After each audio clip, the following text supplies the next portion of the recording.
Hello everyone, welcome back to my YouTube channel. हम लोग कर रहे हैं पीवाईक्यू सीरीज। जो भी रेलवे के प्रीवियस ईयर पेपर्स में क्वेश्चन आए हुए हैं वो हम कंटिन्यू कर रहे हैं। तो अभी हम पॉलिटी पे क्वेश्चंस कर रहे हैं और आज का हमारा टॉपिक रहेगा पंचायत और नगर पालिकाएं। तो आज पंचायत और नगर पालिकाओं से रिलेटेड जो भी क्वेश्चन है वो हमारे कंप्लीट हो जाएंगे आज की क्लास में। तो क्लास को स्टार्ट करते हैं। पहला क्वेश्चन है, which was the first state of India to adopt the panchayati raj system in the year 1959? वर्ष 1959 में पंचायती राज व्यवस्था को अपनाने वाला भारत का पहला राज्य कौन सा था?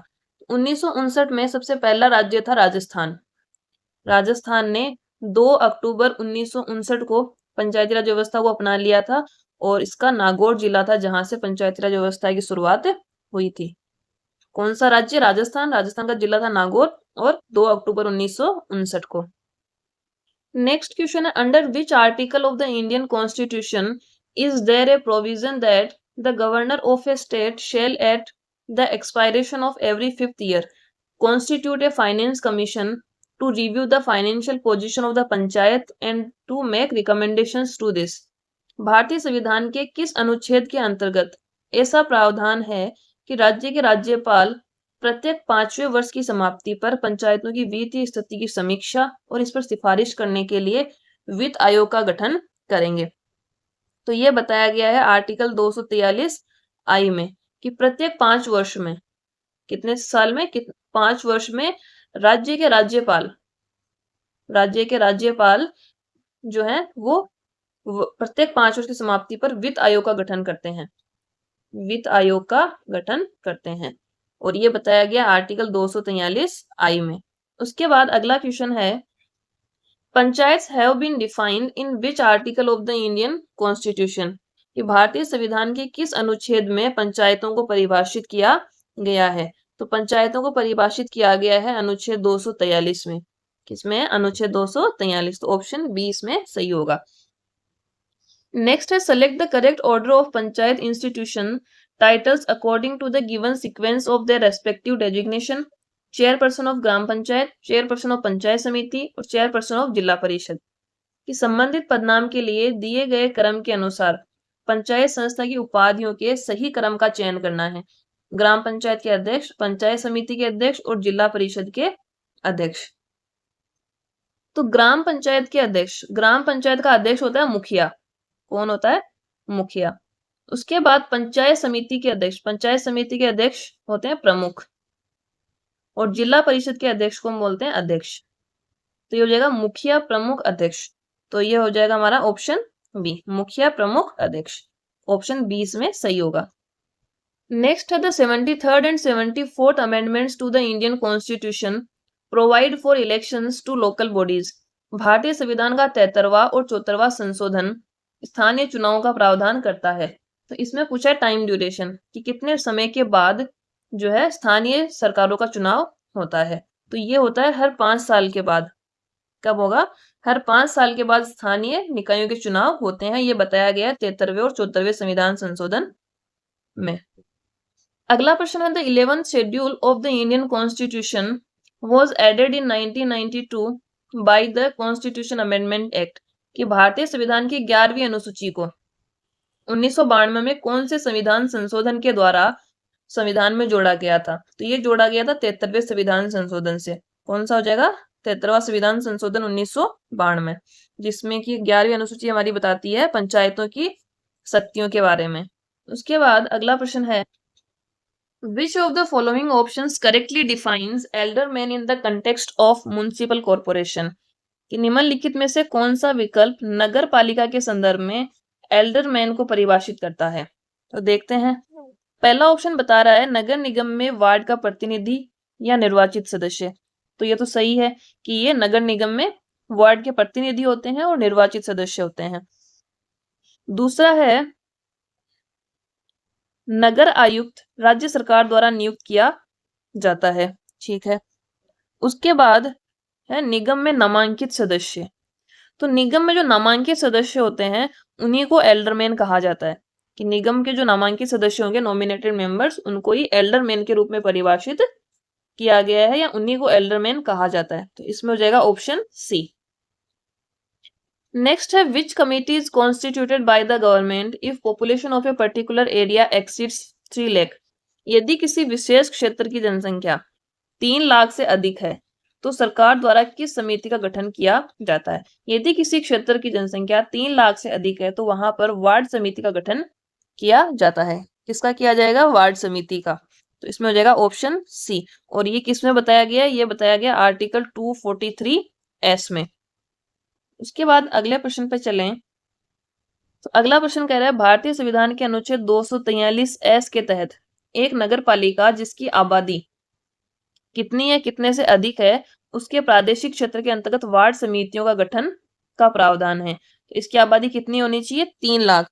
3 लाख या उससे अधिक यदि आबादी है तो वहां पर अनुच्छेद 243 के तहत वार्ड समितियों का गठन किया जा सकता है। नेक्स्ट क्वेश्चन है which one of the following is not a part of the local government in India. निम्नलिखित में से कौन सा भारत में स्थानीय सरकार का भाग नहीं है? ठीक है, तो पहला ऑप्शन है नगर पालिका। नगर पालिका तो स्थानीय सरकारों में आती है। जिला परिषद भी स्थानीय सरकार में आती है। तीसरा ऑप्शन है विकास प्राधिकरण। विकास प्राधिकरण ये स्थानीय सरकार का भाग नहीं होते हैं, ये स्थानीय सरकार के भाग नहीं है। तो ऑप्शन सी इसमें सही हो जाएगा कि विकास प्राधिकरण इसके भाग नहीं होंगे। अगला प्रश्न है the minimum age required for becoming a member of the municipality is prescribed under article 243B of the constitution of India. नगर पालिका का सदस्य बनने के लिए न्यूनतम आयु की आवश्यकता है। कितनी न्यूनतम आयु होनी चाहिए? और यह बताया गया भारत के संविधान के अनुच्छेद 243B में। तो न्यूनतम आयु कितनी होनी चाहिए? 21 वर्ष। नगर पालिका का सदस्य बनने के लिए न्यूनतम आयु रखी गई है 21 वर्ष और ये 243V में बताया गया है। नेक्स्ट क्वेश्चन है in which of the following elections are 1/3 of the seats reserved for women. निम्नलिखित में से कौन सा चुनाव में महिलाओं के लिए 1/3 सीटें आरक्षित हैं? तो 1/3 रिजर्वेशन दिया गया है महिलाओं को पंचायती राज के चुनाव में। पंचायती राज में महिलाओं को 1/3 रिजर्वेशन है। नेक्स्ट क्वेश्चन है what does article 24(3)C deal with. अनुच्छेद 243C किससे संबंधित है? देखते हैं। तो पहला ऑप्शन है 6 वर्ष से कम उम्र के बच्चों को प्रारंभिक बचपन की देखभाल के लिए और शिक्षा का प्रावधान नहीं है। बी है संघ का नाम और क्षेत्र, ये भी नहीं है, तो आर्टिकल 1 से 4 के बीच में आता है। फिर सी है जीवन और व्यक्तिगत स्वतंत्रता की सुरक्षा, ये भी नहीं, ये भी एक फंडामेंटल राइट है। और लास्ट ऑप्शन है पंचायतों की संरचना, कंपोजिशन ऑफ द पंचायत, तो ये बात करता है पंचायतों की संरचना के बारे में, आर्टिकल 243C। नेक्स्ट है विच article of the Indian constitution is related with powers, authority and responsibilities of panchayat. भारतीय संविधान का कौन सा अनुच्छेद पंचायतों की शक्तियों, अधिकार और जिम्मेदारियों से संबंधित है? तो भारतीय संविधान का अनुच्छेद है 243G। 243G बताता है कि पंचायतों को क्या शक्तियां हैं, क्या उनके अधिकार हैं और क्या उनकी रेस्पॉन्सिबिलिटीज हैं। यह बात करता है आर्टिकल 243G।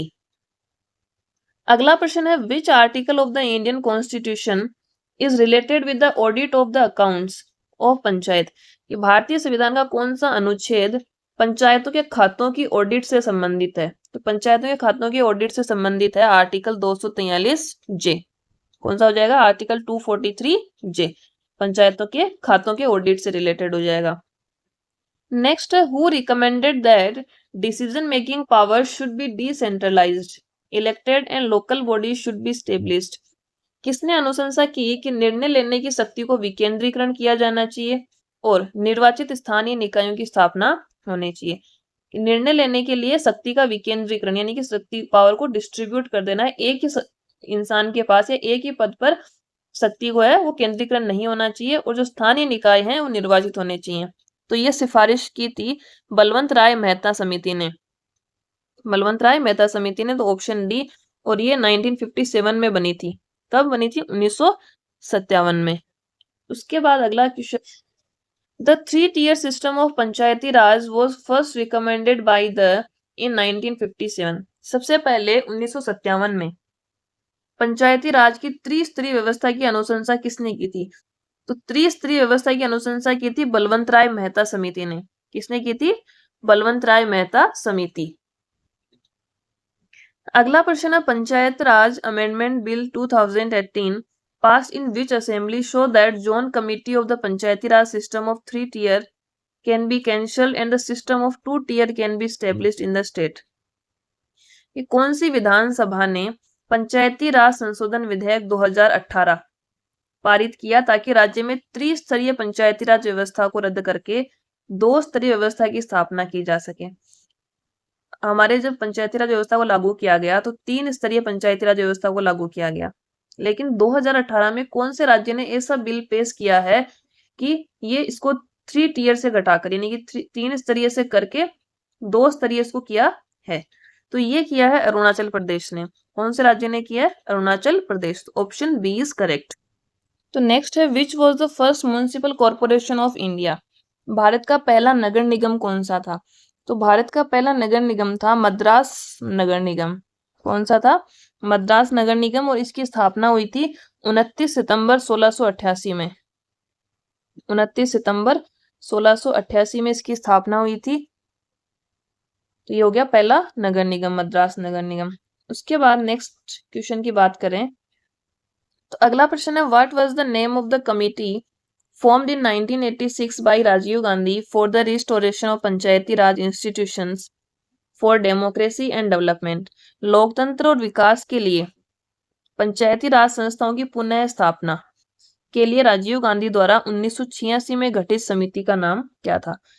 कि लोकतंत्र और विकास के लिए पंचायती राज संस्थाओं की पुनः स्थापना के लिए राजीव गांधी ने 1986 में एक समिति का गठन किया। तो वो समिति कौन सी थी? वो थी एल.एम. सिंघवी समिति। कौन सी थी? एल.एम. सिंघवी समिति। तो ऑप्शन बी इज करेक्ट।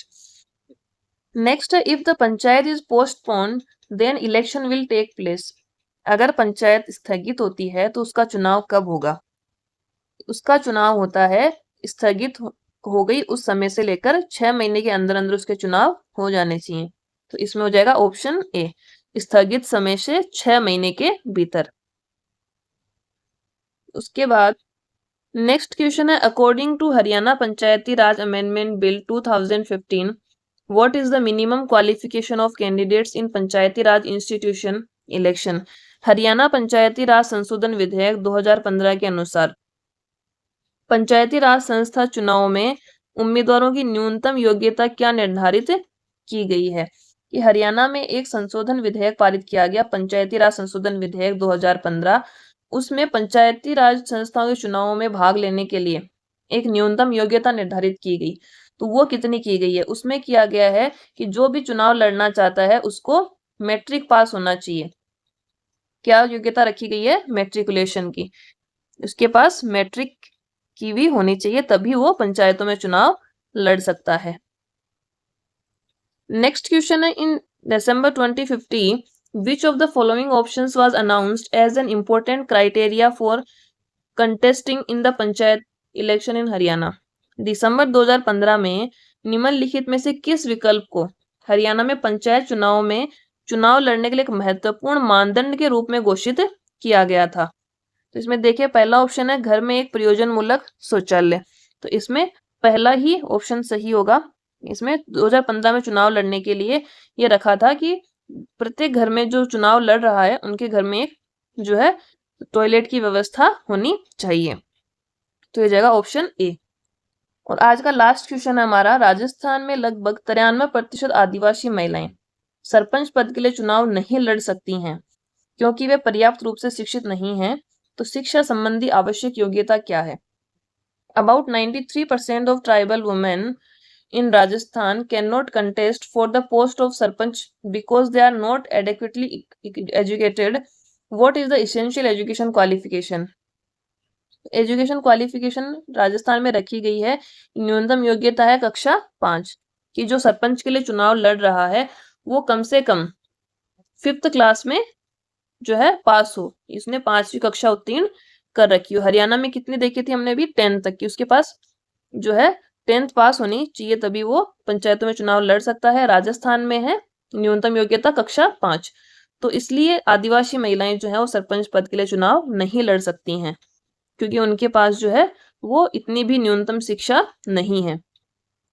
तो ये हमारे पंचायतों और नगर पालिकाओं से संबंधित जो भी PYQs थे वो हमने आज कंप्लीट कर लिए हैं और इससे आगे के क्वेश्चंस लेके मिलते हैं कल। तब तक के लिए धन्यवाद और इनको क्वेश्चंस को रिवाइज करना है।